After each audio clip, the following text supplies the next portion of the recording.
Hello everybody, happy holidays. This is my final video of 2020. Thanks for tuning in. It's been a great year. I started my YouTube channel about 6 months ago. So I just wanted to highlight the year and talk about what I think is going to happen next year. So let's get it going.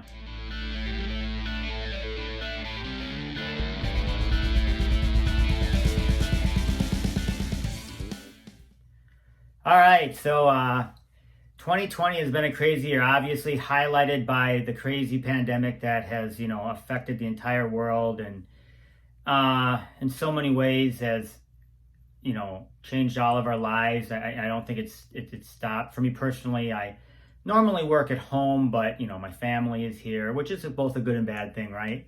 But I know for a lot of people, it's displaced them and changed our travel patterns. My kids have been able to go to school.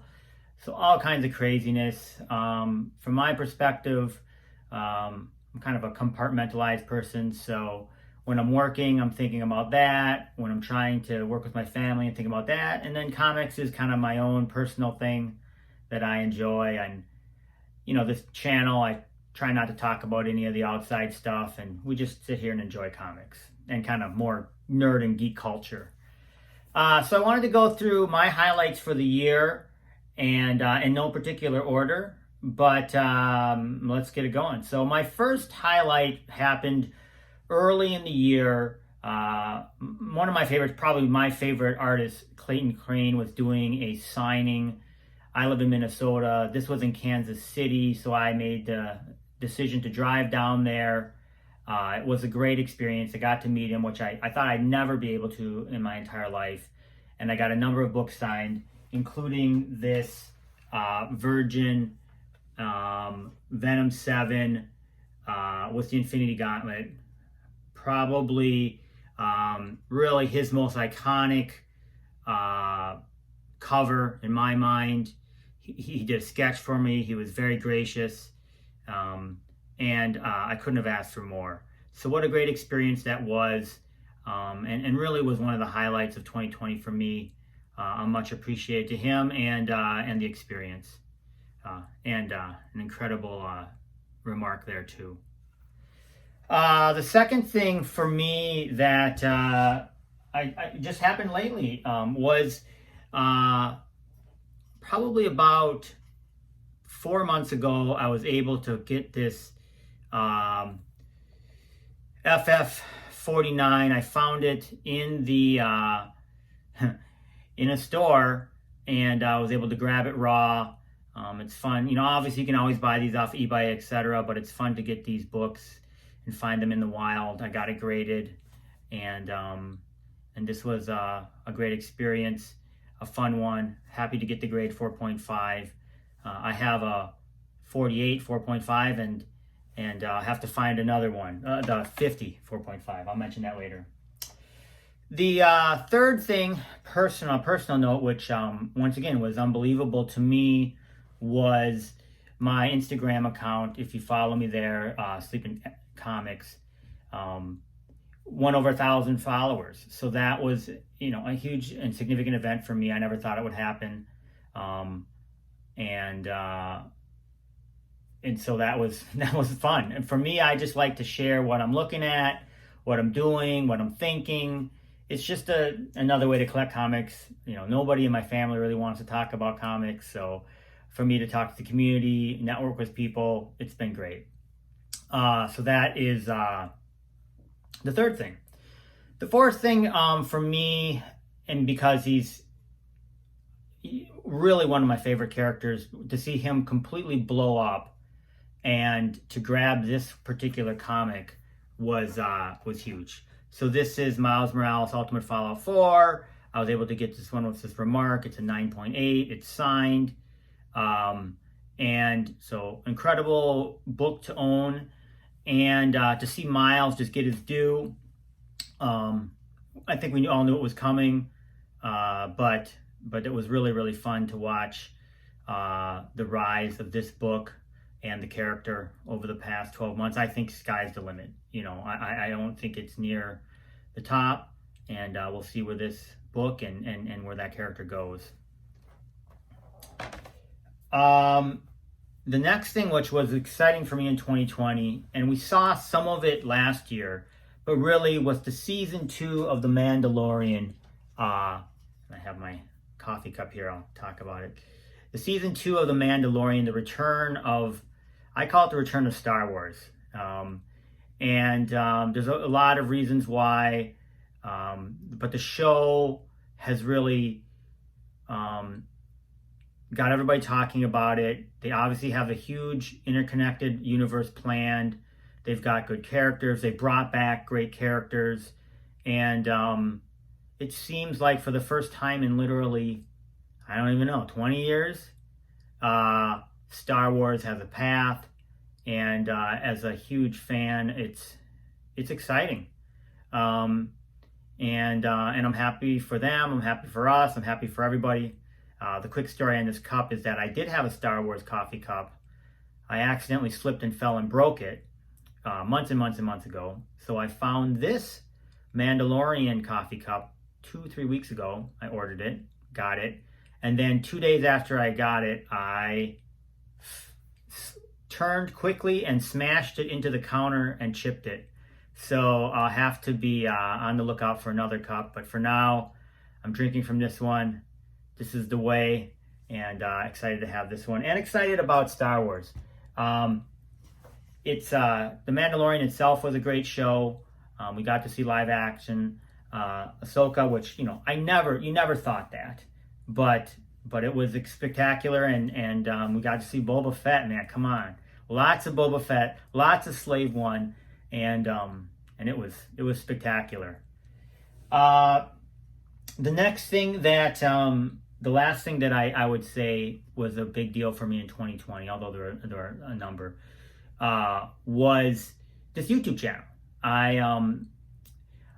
2 years ago, I decided I wanted to try, because I'm not really a person who puts a lot of stuff on social media. I had quit Facebook many years ago, but I decided to start an Instagram account, not with my personal stuff, with just my comics and whatnot. And to my surprise, as I posted, picture after picture after picture of my comics, I just have been able to get tons and tons of followers and find and meet lots of people that have the same interests as me. And it's been exciting. I know it sounds cliche, but it really has been exciting.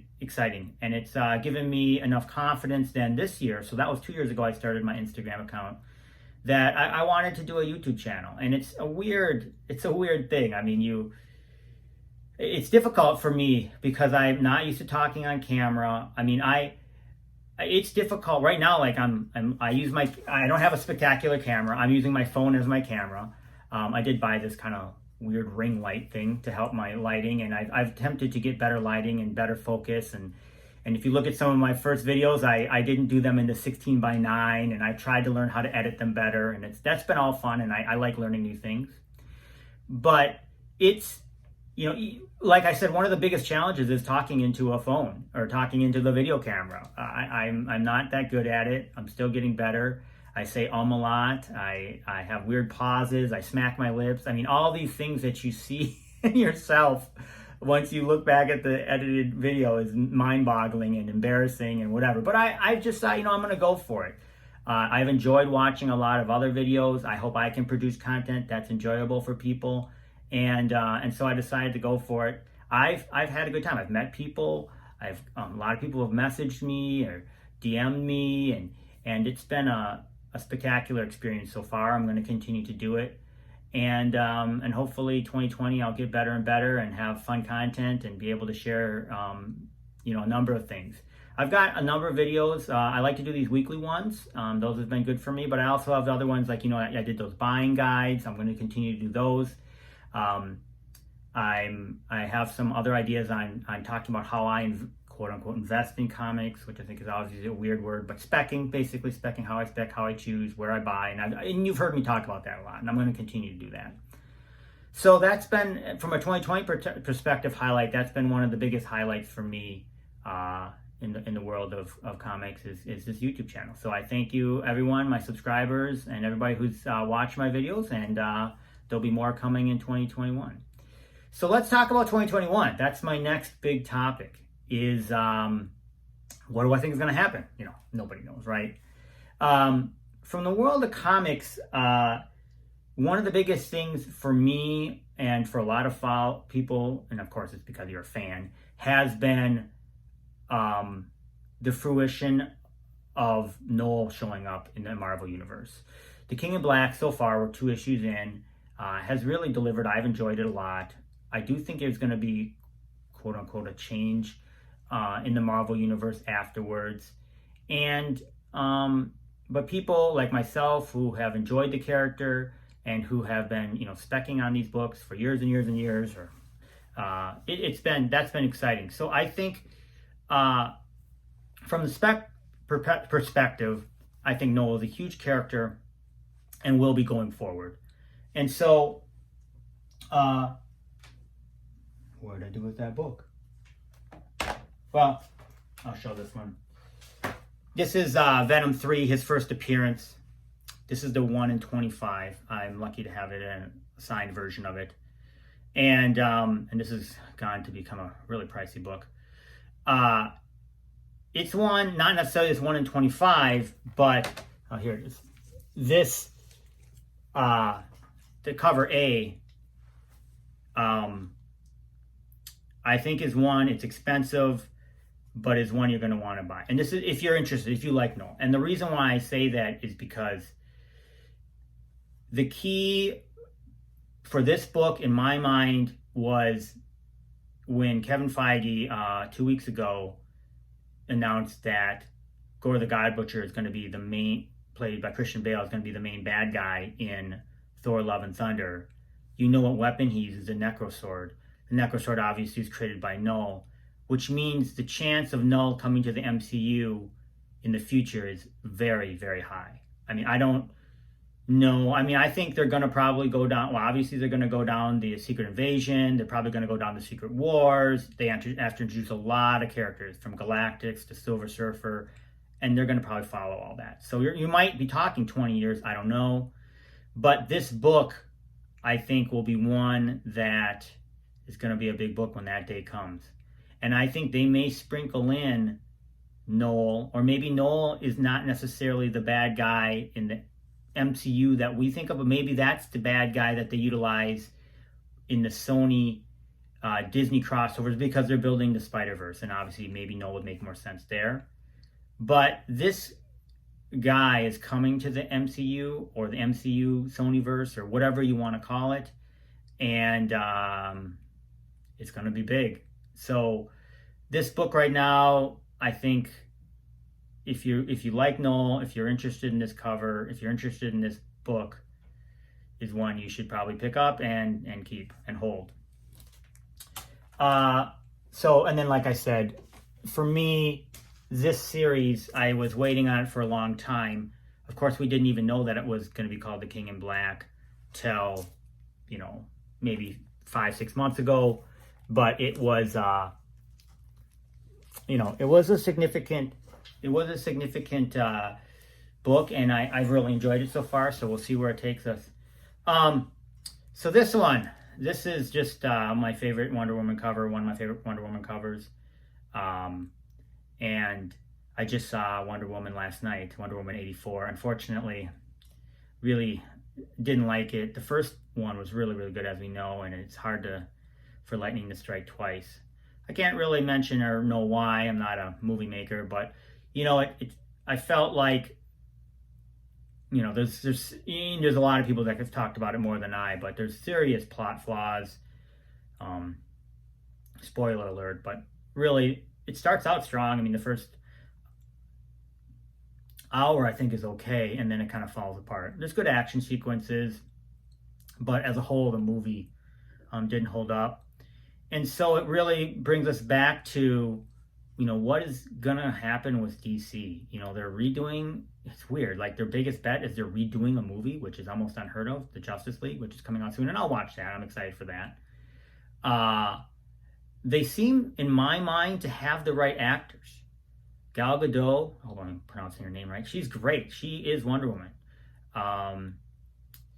Cavill is Superman. Aquaman. I mean, they got, Jason Momoa. They got all these guys. Maybe Batman they're trying to find again. But they've got the right actors. But they don't have a vision, I think. And so we'll see what happens. And maybe they're just going to make it movie by movie, which is fine. But a disappointing movie. Hopefully they'll figure out their path at DC. A next one, which I keep on banging on, but I think is key, is, what is going to happen to this guy, Dylan Brock? I believe he's going to end up being the new Venom, and, this book will be a big book, and we'll see what happens. I think that it continues our path down all of the heroes are the next generation is coming on board. When we talk about Miles, and really Venom is a relatively new character with Eddie. So, but he's been around some time to replace him with Dylan, and away we go with some of the other ones like Ms. Marvel, etc. How are they going to integrate them all in? And will they become more mainstream? We'll see. All right, let me grab this one, which is one I just got this week. So this is Champions 22, which is the where Amadeus Cho changes his name to Braun. So, but really what it represents is this Asian team, the new Agents of Atlas, which we've seen. I've done a video on, I'll link it below. And Shang-Chi is coming, that movie, do they have, or do we meet Amadeus Cho? Avengers Age of Ultron did have parts of it in South Korea, in a lab. Does that, Amadeus Cho might have been running around in there. I can't even remember if they mentioned it or not. I don't think they did, but maybe they did. And, but that team is coming. An Asian team is coming. The new Agents of Atlas team is coming. So this is just, pure Spec book. But when do they really start hitting? We saw Riri Williams' book really hit hard this year. We're starting to see America Chavez books, going up. So this, the Ms. Marvel books have been going up for a while. So these next ones are a spec that you probably want to take a look at. So then Star Wars, it's been on fire, and I think it's going to continue to be on fire. It's so this is Kanan, number 6. Yeah, number 6. So there's some discrepancy in terms of first appearances. But, this is the Rebel team. Filoni is controlling Star Wars now, and that seems to be the right guy. He obviously was a huge part of Clone Wars, huge part of Rebels. We saw Ahsoka, and I think Ezra and Sabine are coming. So Hera still is probably around. We saw that they had a kid. How does he play into it? So this book is going to be huge, and I think it's wise they didn't just dump all the characters in, and then we meet them all in Mandalorian. They seem to understand that they've got to sprinkle this stuff together. Are they coming in the Ahsoka show? Are they coming in the Mandalorian show? Sabine seems to make sense to come to the Mandalorian show, right? She's a Mandalorian, but you never know, and everything seems to be interconnected. They seem to have a plan. So this is a big book. If you can grab it. I think it's going to go up. And, Thrawn. That's one that I've shown many times. I don't have that on me right now, but that's another one. Thrawn as the big bad guy's coming. I still think, I don't know if he's a bad guy. As I mentioned, you can watch my Thrawn videos. He seems like he's a good guy. So, I don't know. We don't know what's going to happen. These are potentially very big books. that you can get right now. They're already moving up in value, but I definitely would look at them. And so for the last part of this video is getting a little bit long, but whatever. You can turn it off if you don't want to watch anymore. Is what am I looking at? What do I want to do? One of my subscribers, H Factor, said, what books do you have a list that you're going to look at for next year? And so, yeah, I do. Maybe not as organized as that, but because he said that, it put it in my brain, and so I did write down a couple books that I want to go after. So one is Giant Size X-Men #1. I mean, who doesn't want that book? I don't own that book. It's a spendy book. I probably won't be able to buy a 9.8 or anything of that. But the X-Men are going to come to the MCU. We know that. We could see them and shades of them as early as WandaVision, which is in a couple weeks, and that book is huge. Now, it's always going to go up in value. There's going to be jumps because of the MCU, but it's just one of those books, right? It's like FF48. It's like, so I always think it's going to be a spendy book, and it's going to go up. It's just, when can you get on board the train and take a bite at it? For me, next year I'm going to try to get one. So we'll see what happens. 4.5 grade seems to be the 4.5 grade seems to be. I gotta get some coffee. I got a frog in my throat. Sorry about that. 4.5 grade seems to be what has been working for me. So maybe I'll try and grab a 4.5. So that's one book, Giant Size X-Men. Next one is FF50. You saw I have a 48. You saw I have a 49. So I've got to complete the trilogy. So an FF50 4.5, which is spendy, but possible, is on the docket. Got to grab that one. Then I'll have the trilogy, put it up on the wall. That's exciting. That's got to happen. And I probably need to get it. They're going to probably bring Galactus and Silver Surfer into the MCU at some point, or they're going to get some sort of play. That's going to push that book up, and then maybe it's just going to get more and more expensive. So the FF50 I got to get in a 4.5. The next one is Amazing Fantasy 15, first appearance of Amadeus Cho. That's one that I'd like to get. It's already getting kind of spendy. And I think he's going to be coming. I think he's going to be a major player potentially. And Amadeus Cho is a character that's been around for a while now. So that's one I'm going to grab. That's on my list. We'll see if I can get it.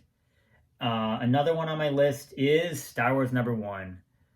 Huge Star Wars fan, as you know. It's one I don't own, and I'd like to try and get one. And it's possible. Obviously, off eBay, etc. That's probably where I have to go, or Instagram, if I can get a good deal. And it'll just be down what grade do I want to pay for. So that's another one. And then the final one, which a lot of people can't believe I don't own because of my love for Venom, is I do not own an ASM 300. So, and mainly it's because a long time ago, well, not that long ago, but like a year ago, I was going to try and buy a 9.8, and they were, I think, $2,000-$3,000, and that's a big investment. But I was going to try and grab one, and then I thought, well, maybe I want to try and get one signed by Todd McFarlane, which of course would be a really big deal. So I got to say, so I basically dilly-dallied all around for too long, and then of course, as you know, it's blown up. So a 9.8, I don't even know how much it costs anymore, $5,000, something crazy. So that probably won't be happening. I'll have to step down, which is fine. But grabbing an ASM 300 is something that's on my list. It might be raw, it might be graded. We'll find out. And that kind of closes out my list for 2021. But if you have anything that you'd like to suggest, definitely let me know. Either way, thank you for watching my videos this year. Like and subscribe if you're enjoying the channel. And take care. I'll talk to y'all soon.